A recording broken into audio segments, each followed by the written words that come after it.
So Hoofbeats Radio is in conversation today with Blue Skies Radio. Is that how this is working? Yeah, right. Blue Sky Radio. We're talking to each other. It's great to meet you on the radio. Thank you so much. Thank you. So, tell me a bit about your show.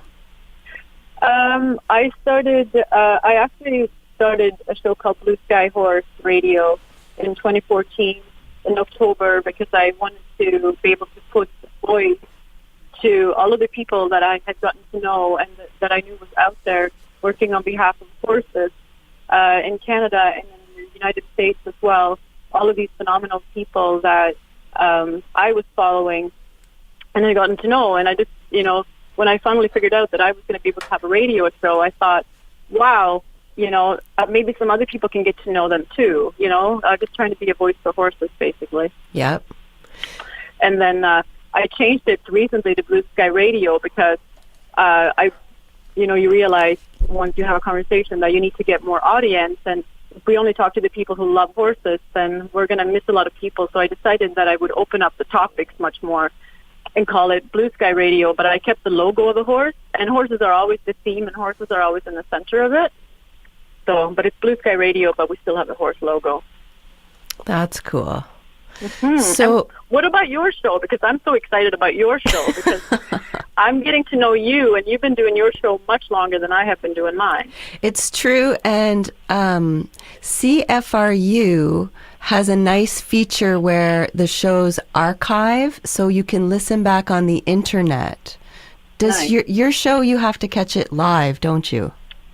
You can catch it live, but the programmers also have the option of putting it onto the website, so we can upload our interviews to the radiowaterloo.ca website. So I have done that with some of my interviews, and I can certainly do it with more. It's just a matter of logistics. But for a lot of it, you can go online and listen live, or you can be on the FM here in Kitchener-Waterloo, 102.7 FM. And then I've recently been using Facebook Live, and then I just recently started a YouTube channel that I'm just going to start using. So to be able to make a video podcast or like videos to your interviews. Amazing. Yeah. Make sure you share these things with me because maybe I can broadcast them here and I would love to. We'll trade content and share content. I would love to. Because, like a weekly show comes around every week. It's relentless. Exactly. Yeah. So what kind of horse topics have you covered? Okay, so a lot of it is awareness to end horse slaughter, or it's advocacy for wild horses, or it is talking to people who rescue horses. And so a lot of the footwork, or photographers for wild horses, or somebody who has Newfoundland ponies, or somebody who has Canadian horses, or somebody who has these very unique Ojibwe spirit horses, like the Lake Crow Indian ponies. Interesting. Yeah, so actually one of the people who have been very supportive of me and this organization that I belong to, Canadian Wild Horses, so Catherine Best has been there with me since I started my show. She was somebody when I talked about, because I joined her group because we really wanted to do events to raise awareness as well. And I had been planning this small events, and I Googled Canadian wild horses, and just because I wanted to learn about, Canadian wild horses, and that's an organization. So I invited her to this event, and she said, "Oh no, I don't want to come and speak live at an event, but I like what you're doing with the, like awareness events." Yep. And then when I talked about the radio, she said, "Great idea, yeah, that's awesome." So Catherine Best with Canadian Wild Horses has great contacts all across Canada. So she's been really amazing and hooking me up with lots of different people to talk with as well. So it's very equine-oriented. Some equine-assisted learning places as well. So really like the mental health aspects of horses. Yeah. Mm-hmm. So what's your connection with horses? Do you have a background? My own background with horses is that my mom brought me around horses when I was very young because she would ride, and so I would go to the stable when I was a small person and did the pony rides. And when she was around horses, I would come riding with her. And when I was 7, I started taking lessons, and I took lessons for many years. But my love of horses really goes much further than that. I've always had, like, you know, the bond you get with horses, your safety that you feel with horses. I guess I love the kind of childhood that I had. Horses were a safe place for me.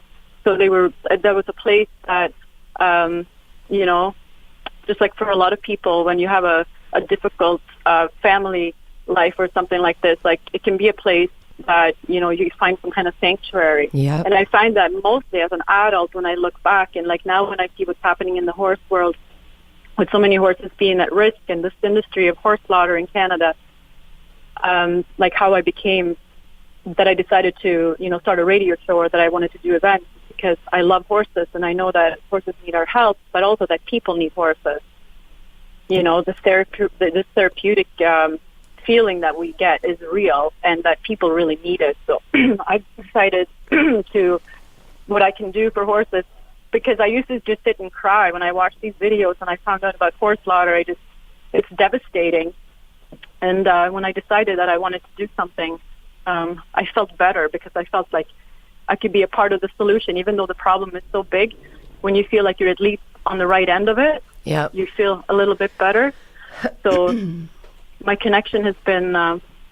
And then as an adult, too, in recent years, I've volunteered in stables and worked at safe stables. And but I find that my place is mostly to encourage people to go out and spend time with horses, and to educate people on some of the violence that happens against horses, and also support the organizations who are out there working on behalf of horses. Yep, you're touching on a lot of things that I haven't delved into. So my show has been mostly, like, I call it entertaining equestrian education. Nice. So, you know, I'm trying to, first of all, interest young people in getting involved. And then my background is as an instructor, basically. So Nice. I'm certified as an instructor. I like teaching people how to ride horses. I like teaching people horsemanship. I see these corporate leadership programs popping up all over the place using horses. And it's like, anybody that's ever taken a riding lesson with me is getting that leadership training. Yeah. And I see a lot of the same benefits that you do. You know, it was a safe place for me in my childhood, too. Yeah. And even as an adult, I struggled with some post-traumatic stress injury that I really feel I was healed because I just delved into the horse world. Yeah. But a couple of things have started to trouble me lately, because I have this love. I have this love of horses and riding horses, and, you know, the horses I ride, enjoy it. Like, I'm not using horrible training techniques. I'm not forcing them to do things, you know, that seem against their nature or anything. Yeah. But someone said to me recently, like, doesn't it strike you as weird that we crawl up on these animals' backs and start telling it what to do? Yeah. And it's like, it is sort of in the back of my mind, like, when we talk about horse welfare, like who am I to keep it in a stall and put a saddle on its back and get on it and ride it around? I know. Do you struggle with any of those issues, or how do you feel about that? I definitely have thought a lot about exactly what you're talking about, this power over that a lot of people have when they get involved with horses. And I guess there's other people who have a different relationship or really value this relationship that takes more time to develop when you have respect from the horse, as opposed to, you know, you're using your whips and spurs. And forcing an animal to stand inside a stall. I mean, horses are herd bound and they need outdoors, obviously. Like, you know, why force an animal to be something that they're not, just so that you can, you know, feel some kind of benefit? It doesn't make any sense at all. So I guess for me, growing up, and I definitely enjoyed horses, and I you know, did some showing and things like that. I mean, where I'm at now versus where I used to be is a totally different place, and it's based on what I've seen since I've been in Canada and learning about this industry, and also seeing, for example, with wild horses, and just kind of learning where we're at in the world. in general, looking at the world and kind of understanding that we're all connected. Horses are one part of it, and humans tend to take advantage of if they can. So it's a totally different relationship when you realize that, it's a choice. And, It's complicated. So it's very complicated, but there's so many people out there that are kind of going towards, I suppose, a gentler way, or they talk about gentling, even a wild horse. They talk about gentling or starting as opposed to breaking. Yeah. Right?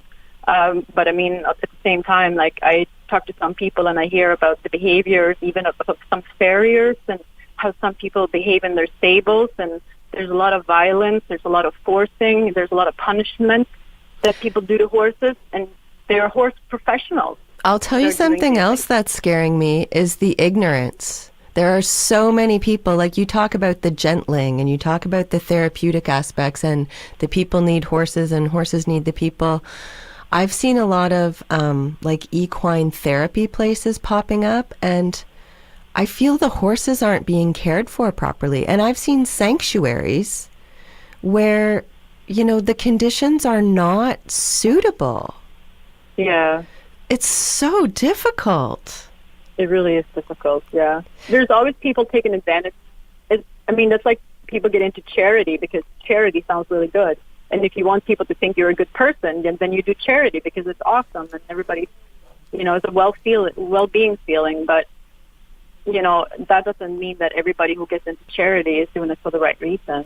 Or sanctuaries. Or that's a good analogy that you're bringing up, because maybe their heart is in the right place, but maybe they don't know how to run the business effectively, and they're wasting a lot of charity money. Yeah. Because they're not effective at their role. We maybe need to have more people working together as opposed to everybody having their own thing. Yeah. We maybe need to align a bit more and support each other, have one place or two places if you really have the same vision, because, sponsor money and donation money, there's only so much to go around, and even volunteers. Yeah. So, but everybody wants to do their own thing. Well, and the disciplines are so different and the breeds are so different. Like there's just such a variety. I have a guest scheduled soon who is, I think she's the faculty advisor for the BBRM program at the University of Guelph. And that's a university program where you can have an equine focus. And one of the PhD students that mentored with her recently was working on a horse welfare tool. So a way to go out to various facilities across Canada and measure the horse welfare in a way that's fair across all the disciplines and all the little varieties of like horse genres we have. So I can't wait to hear more about that initiative and that tool that's in development. I'm really excited about that. And I read about it in a horse magazine called The Rider, in the same issue where Hoofbeat's Mystery Shop, our number one facility for last year, was announced. So what we've done, Hoofbeats Radio, is we've created this comprehensive worksheet which puts together requirements from the National Sport Office, the Provincial Sport Office, Equine Guelph, the Horse Welfare Alliance, OMAFRA, all of these, checklists. We compiled them into one, and we try to do research and site visits and sort of rank facilities according to this spreadsheet that we've come up with. That's amazing. So my goal is to try to educate facility owners like, okay, well, you got 67 out of 100, and here's some things that we think could be improved, and here's some of the things that we're celebrating that you're doing well. So all of that education would happen off air, and what we do on air or in print or whatever is publicize the good stuff. Yeah. So I feel like I'm doing the same thing that this PhD student did for a year. And I would love to combine forces and create synergies so that we're all, like you were saying, we're all working towards one large umbrella. Yeah. Yeah. No, that's really excellent. And so when you visit a facility, do you just kind of go there, or do you have to be invited, or is it like, how do you? It's been a bit of each. I call it the mystery shop, mystery tour or mystery shop. Yeah. So usually I just make an appointment as a radio show person for a tour around to do the horse of the week. And then I've been keeping the information. So now that it's been announced that I'm doing this, I'm mostly making appointments to come out. Yeah. But it's been a bit of each. Yeah. It's been a bit of each. And it's not usually just one visit, and it's not usually just one reporter. Oh, okay. I've been trying. Wow. I'm also involving Pony Club with my show. So I've got an interview I'm going to tape tomorrow with someone involved with Canadian Pony Club, because what I would love to do is involve those young people as reporters for the show, because they really do have a good horse education. Yeah. And they can be lots of feet on the ground. Yeah, exactly. To collect and share information and education. Yeah, that's awesome. Good for you. Yeah, that's well, amazing. We're working on it. I'm trying, and I have the same goals as you at the bottom of it is, I just want horse welfare and human safety too. Yes, exactly. Yeah, I see a lot of mental health, as well as obviously like the therapeutic benefits of, for example, people with disabilities. They need strengthening of muscles and things like that. And somebody with a disability, like to ride, like I know for somebody with autism, for example, the rhythmic motion of the horse walking is very relaxing for somebody with autism, and it's very relaxing for anybody, but especially, and even somebody with a disability, like riding strengthens your core in a way that it's like pre-walking muscles. Yeah. Like, but then the mental health aspects of horses, like that's really where I see my place. A lot of like that's kind of that's become my niche a little bit. I'm always pushing the mental health, and I just want to see horses be part of community mental health solutions. Yeah. I keep thinking to myself, how much money could the community save, and how much better could people's lives be if we could incorporate horses into community health in a way where, for example, kids from the city can go to a stable and spend time with horses and groom them, and there's so many different ways that you can interact with horses, whether you're learning to ride or you're learning to work with horses in some way. Like that would be like what you're saying, feet to the ground as well. Like here's actual practical solution to something that, somebody might take medication for right now. Yeah. Yeah. So that brings up another issue that I struggle with a lot, and that is the environmental impact of horses. Because we're urbanizing, right? The whole world is urbanizing, and the equine landscape is disappearing. Mm-hmm. So then I think, well, wouldn't that person benefit from, just walking in a forest and petting a dog? Like, why do we have to keep horses? Yeah, I don't think either that horses should be in the city. I don't think that the city is a great place for horses. Luckily where we live, you only have to drive so far, and there are stables. Yeah. I'm in Kitchener-Waterloo area, and you're in Guelph. That's why I moved. I moved from Toronto. Yeah. To get closer. Yeah. And it makes it difficult too. Like what I'm talking about, which I guess my vision and my hopes and dreams, that if we could just start focusing on, and especially when you think about children suffering and struggling and trying to find their place in the world, and what are we as adults doing to help the next generation? Like if we could be part of helping kids come around horses and the kind of confidence that they may develop, and like the communication skills that they're going to be able to get, and the fun that they're going to have while they're doing it. I have a certificate. I'm certified as an equine assisted learning facilitator, but I'm not practicing at the moment. I got my certification via Equine Connection in Strathmore, and so it's basically that we see horses as skills building. They can help people learn new skills, and equine assisted learning is set out to be sort of like an obstacle program. It's very educational. You do it in the arena, indoors or outdoors, doesn't really matter, but it's very team and communication based. Yeah. And you can use it for anti-bullying, corporate team building. They do a lot of it for women's workshops. Like, I mean, the sky's the limit, and basically the horses have the secret. You know, the facilitator is just there to pick up on the horses' reactions, basically, to people. Yeah. So that's one of the things that I'm trying to do too, is that to work with some of the equine assisted learning facilities that I know here in our area, and really encourage people to go out there. But also, I want to bring groups out. I just want to be the bridge and the link to horses, really, for people. That's awesome. Another thing that I never talk about on my show, but I think about a lot, is really top of the charts for you, and that's the slaughter issue. Yeah. So can we talk about that a little bit? In the States, it was banned, right? So horses aren't slaughtered in the U.S. No. And as a result, they live horrible lives getting shipped up to Canada in horrible conditions. Yes. And they get shipped to Mexico as well. So right. Depending on the auction house that they're at or the feedlot, they get shipped. And actually, one of my last interviews that I have done was with Dr. Maureen Harper, who was the Canadian Food Inspection Agency veterinarian for many years and oversaw some of the transportations of animals here in Ontario. So we're working on a special, actually, that we're releasing with photos to bring more advocacy. But no, you're right.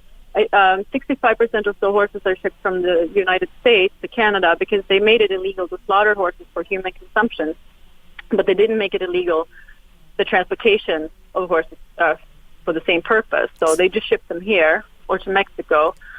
And then, of course, Canada has its own export industry to Japan, for example, where horses are shipped in crates as cargo. So we do the live shipping to Japan, and that we do live shipping to Japan.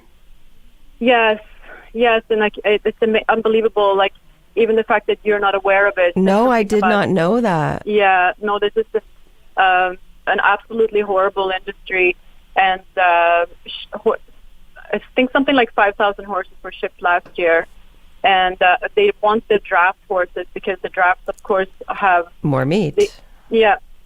And their value. They're also more docile, so probably less volatile in the horrific conditions.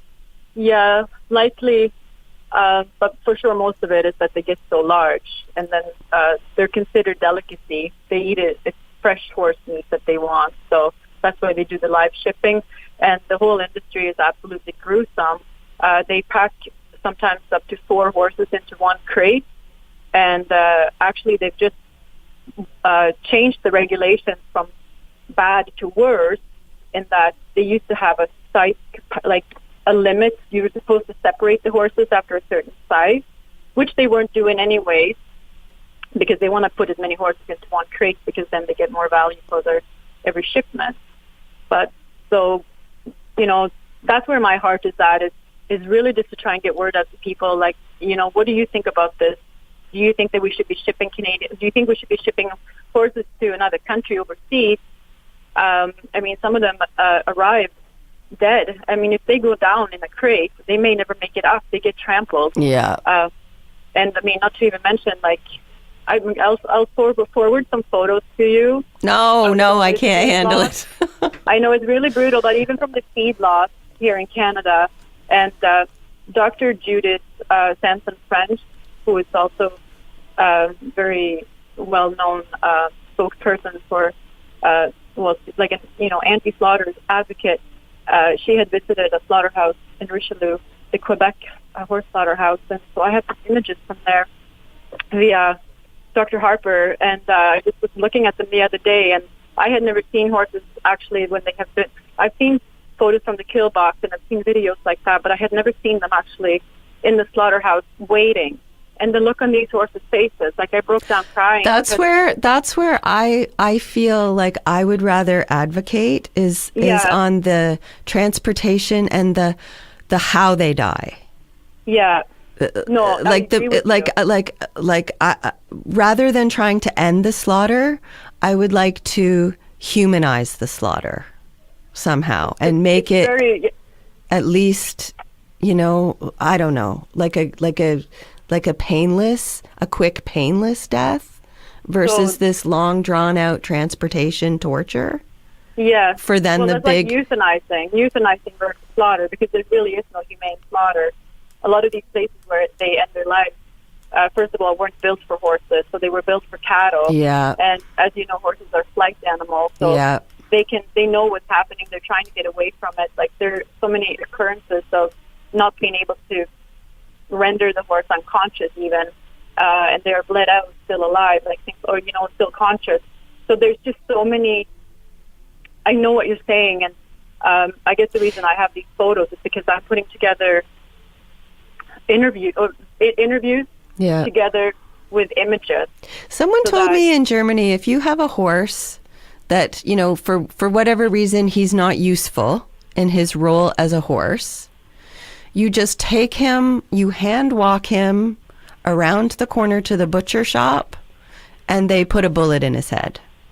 Yeah, and that would be preferable as opposed to sending him on transportation. I mean, the way that we do it here. And that may be in Germany. I know in Sweden, because I'm from Sweden, and even the last time I went to Sweden, I talked to one of my friends, and she has horses, and she said kind of what you were just saying, except like when she took it to, well, it was the slaughter, because she got money for the meat after, but she said she was given the horse oath as the person was putting him down.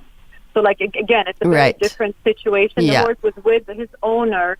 It's not what we have here. But first of all, like, if you've ever been to the St. Jacobs Livestock Exchange, for example, or any auction house, horses are no longer treated as a living sentient being. They're seen as an object at this point that gets slapped around. Like, here they're being sold for per pound, and they're going for meat. Healthy horses go to slaughter. Like, there's just so much advocacy that we can do and so much awareness. For example, with yourself. Are you a vegetarian? No, I am not. I'm not. No, me neither. And it's and I know people say that's very hypocritical. And I have been vegan in the past, and I wasn't a very healthy vegan, and eventually my body asked, for example, for Me eggs. too. Like, it was, so I tried, and I definitely would like to get, like, in my diet, I eat chicken and fish is kind of where I want to be. I admit I don't know if my body type needs something certain, but I know that, for example, to support the cattle industry, like, it's not a good thing, perhaps. But with horses, I see horses as different, because with a horse, we rode him throughout time. The horses plowed our fields. We rode him into war. We wouldn't even have this country. We settled, continents with the help of horses. Horses have been there. They say in many old graves, man's bones are mixed up with the horse's bones. Yeah. They're in a way they're more than the dog. Dogs, I love dogs. I love cats too. Yeah. But with horses, like, no other animal can we ride. No other animal can do what the horse has done. So I'm just wondering, is this how we say thank you to the horse now, since we don't need him anymore? Yeah. Because now he's more an object for fun. Yeah. We ride him in a competition, or he makes money for us in racing or something like this. So Okay. So for listeners that have been moved by some of what they've heard, if they want to take some action or educate themselves more on these difficult topics, what do you suggest? So one thing that I suggest is to go to a website for Canadian Horse Defense Coalition, and their website is defendhorsescanada.org. So they're an organization that I really like, because their objective is to work to end horse slaughter and the transportation for such purposes. So they are made up of various, like, lots of individuals who have a connection to or in the equine world, and their vision is the humane treatment of horses. So they're trying to end the live shipping to Japan. Okay. So by going to their website, you can, for example, sign petitions. You can get involved. You can learn. They're really awesome. Okay, good. So I will also make sure to post that website on the link with this show that you can find at hoofbeats-radio.blogspot.com. Thank you you so much for talking with me today. Thank you for talking to me, and maybe sometime you can come on my show too. I would love that. That's awesome. Perfect. Thank you. Thanks. All right. Thanks. Bye.